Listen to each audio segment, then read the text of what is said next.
रामटेक तालुक्यातील झिंझेरिया, वडंबा आणि पारशिवनी तालुक्यातील परसोडी व बटोलीसारख्या वनक्षेत्राला लागून असलेल्या गावातील स्थानिक लोकांवर वाघांच्या हल्ल्यांचे प्रमाण वाढल्याने उपाययोजना करण्यासाठी जिल्हाधिकारी कार्यालयात वनमंत्री सुधीर मुनगंटीवार यांच्या अध्यक्षतेखाली बैठक घेण्यात आली.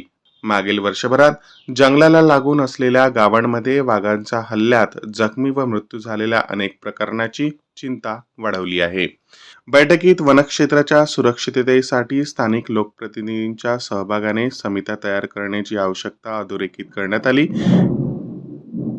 यामध्ये चेन लिंक फेसिंग, प्राथमिक प्रतिसाद दलाचे प्रशिक्षण आणि AI तंत्रज्ञानाचा वापर करून वाघ शिरल्यास तात्काळ माहिती देण्याची योजना चर्चिली गेली.